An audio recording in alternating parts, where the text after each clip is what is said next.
ഒരാൾക്ക് ഒരേ സമയം രണ്ട് ജീവിതം ജീവിക്കാൻ കഴിയുമോ? പകൽ ഒരു മനുഷ്യനായും രാത്രി വളരെ വ്യത്യസ്തനായ മറ്റൊരു മനുഷ്യനായും.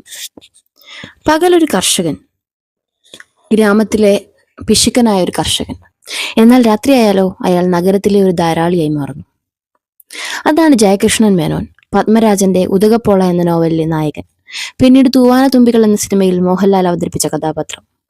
പക്ഷേ പുസ്തകവും സിനിമയും ഒരേ കഥ പറയുമ്പോഴും എന്തുകൊണ്ടാണ് രണ്ടും വ്യത്യസ്ത അനുഭവം നൽകുന്നത്?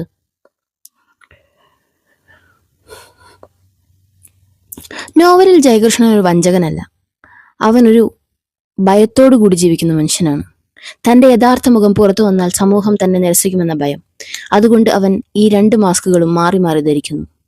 ഗ്രാമത്തിലെ ലളിതനും പിശുക്കനുമായ കുടുംബത്തിന്റെ പേര് കാത്തു സൂക്ഷിക്കുന്നവനായ ജയകൃഷ്ണൻ നഗരത്തിലേക്ക് എത്തുമ്പോൾ ധാരാളക്കാരനായ, സുഹൃത്തുക്കൾക്ക് വേണ്ടി എന്തും ചെയ്യുന്നവനായ, ജീവിതം ആഘോഷിക്കുന്നവനായി മാറുന്നു.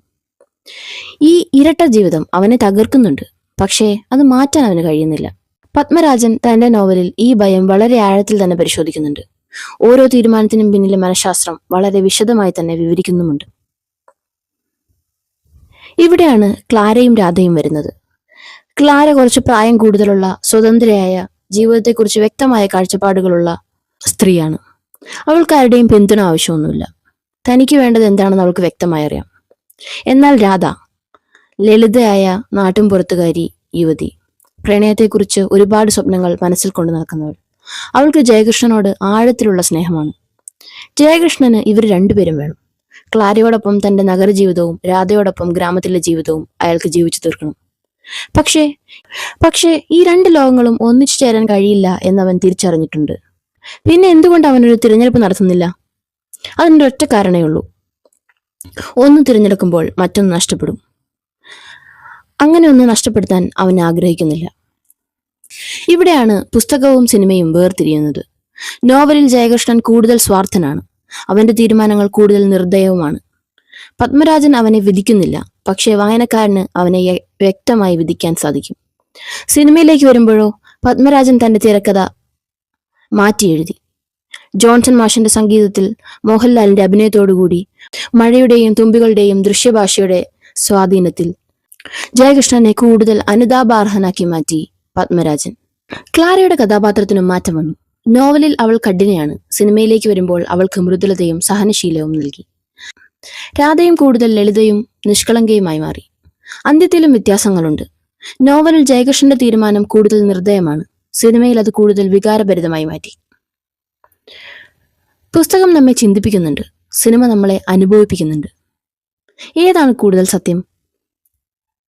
പത്മരാജൻ തന്റെ നോവൽ സിനിമയാക്കുമ്പോൾ സാഹിത്യഭാഷയെ ദൃശ്യഭാഷയാക്കി മാറ്റി. നോവലിൽ മനസ്സിന്റെ സംഘർഷം വാക്കുകളിലൂടെയാണെങ്കിൽ സിനിമയിൽ അതിന് മഴയും തീവണ്ടിയും തന്റെ ശബ്ദത്തിലൂടെ സാക്ഷിയായി നിന്നു. കഥാപാത്രങ്ങളുടെ മുഖത്തെ നിശബ്ദതയിലൂടെയാണ് പ്രകടിപ്പിക്കുന്നത്. ജോൺസൺ മാഷിന്റെ സംഗീതം സിനിമയുടെ ഹൃദയമാണ്. ഈ സിനിമയിലെ പല ഗാനങ്ങളും ഇന്നും അനശ്വരമായി നിലനിൽക്കുന്നുണ്ട്. മോഹൻലാലിന്റെ അഭിനയം ജയകൃഷ്ണനെ ഒരു സങ്കീർണമായ കഥാപാത്രമാക്കി മാറ്റി. നോവലിൽ വായനക്കാർക്ക് ജയകൃഷ്ണനെ വിധിക്കാൻ എളുപ്പമാണ്. സിനിമയിലേക്ക് വരുമ്പോൾ പ്രേക്ഷകർക്ക് അവനോട് ദേഷ്യവും അനുതാപവും ഒരേ സമയം തോന്നുന്നു. അതാണ് പത്മരാജന്റെ മാസ്റ്റർ ക്ലാസ്. ഒരേ കഥ, രണ്ട് ഭാഷകൾ. ജയകൃഷ്ണൻ ഒരു വഞ്ചകനാണോ, അതോ തന്റെ ജീവിതത്തിൽ ഭയപ്പെട്ട് ജീവിക്കുന്ന ഒരു മനുഷ്യനാണോ? ക്ലാരയോടാണോ രാധയോടാണോ നിങ്ങൾക്ക് കൂടുതൽ അനുതാപം? ഒരു പ്രേക്ഷകൻ എന്ന നിലയിൽ ക്ലാരയോടാണോ രാധയോടാണോ എന്ന് നിങ്ങൾക്ക് കൂടുതൽ ഇഷ്ടം തോന്നിയത്? നോവൽ വായിച്ചിട്ടുള്ളവരും സിനിമ കണ്ടിട്ടുള്ളവരും ഉത്തരങ്ങൾ താഴെ കമന്റ് ചെയ്യേണ്ടതാണ്.